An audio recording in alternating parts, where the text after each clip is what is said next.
All right, guys, Freddy Fabricate here again, and we're back on the Black Banshee. Where we ride, we're up in the Northeast. Everywhere seems to be very, very rocky, guys. I have a skid plate, an aluminum skid plate, front to back on this bike, and I have a skid plate under the sprocket and the rear rotor. Those are holding up great. They're aluminum, they're nice and lightweight and everything like that. I don't see the point in buying ones for the A-arms. They sell aluminum ones, they're pretty expensive. So I'm just going to come up with something quick here. I have a piece of black pipe right here. It's 1 inch inside diameter, which is how pipe is rated. And when I measure the lower A-arms, they're slightly over 1 inch. The pipe is just about 1 inch on the dot. So I'm going to split the pipe. I'll cut it to the length I need, cut it and split it. And then I'll probably just hit it a little on my vise and see if I could spread it just a hair, or maybe hit the inside slightly with the grinder. Open it up a little bit and then weld it to the lower A-arm. So it's going to be sort of like a smash guard in the front. I'm not going to do anything underneath. I don't tend to land on rocks too much. I'm mostly smashing into them. So that should be good enough for the rest of this build. All right, I got the tape measure out. 10 inches would fit great, but when I do the welding, I don't want to roast the grease up in the front bushings there. So I'm going to just pull back a hair, go with 9, and I'm not going to weld the whole thing, guys. I'm just going to put like 1 inch tack welds. I'll space them out evenly, and we'll call it a day. It's just a quick project here. Okay, got the pipe up on the bench. Not sure why I'm showing you guys this. If you can't figure this out, you probably shouldn't be attempting this project, but we're just gonna mark 9 inches. Put that aside, pull the angle grinder over, and just slice it off. Nice and easy. Come back, I'll mark both sides, and I'll split it in half.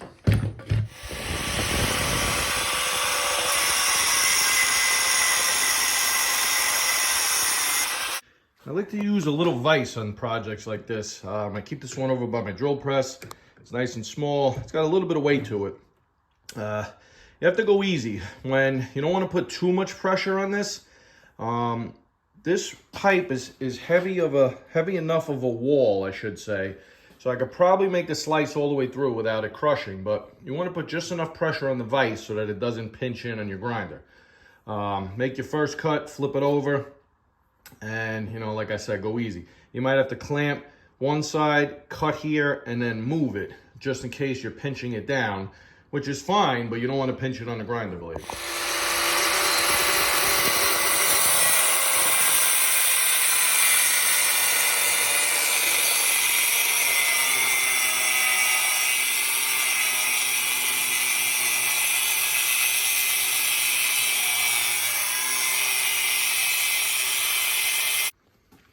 All right, you can see, made a nice, perfect slice right down there. Nothing moved.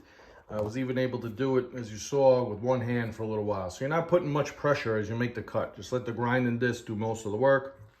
I'm gonna flip it over now, and then we'll see. As I start the cut, like I said before, I might mount it on one end, a little offset like it is now, cut this portion, and then flip it so I'm not pressing the two halves together.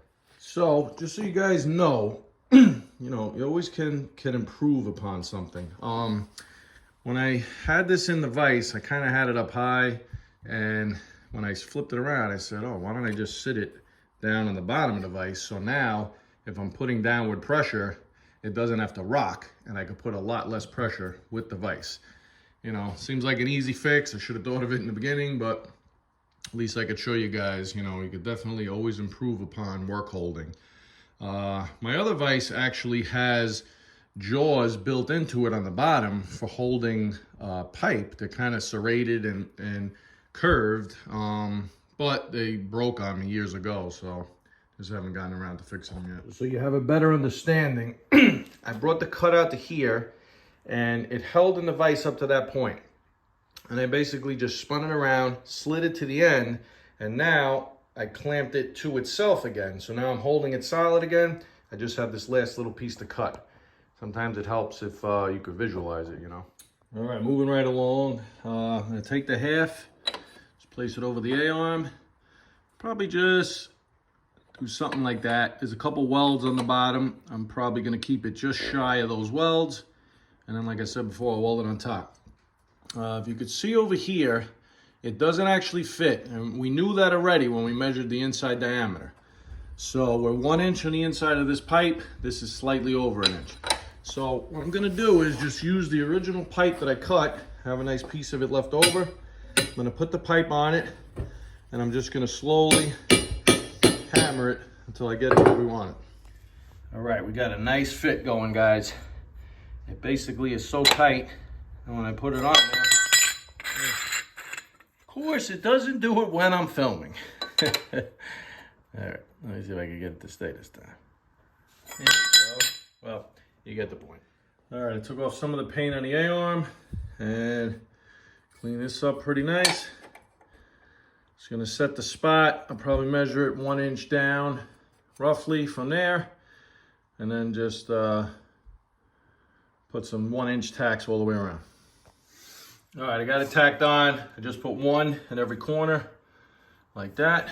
I turn the wheel, obviously, to the side so I can get some nice light in here.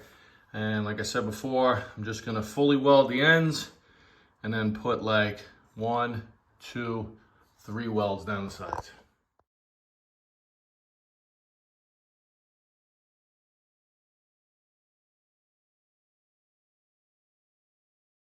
All right, guys, did a quick weld job, a little shot with the wire brush. You can see it came out pretty good.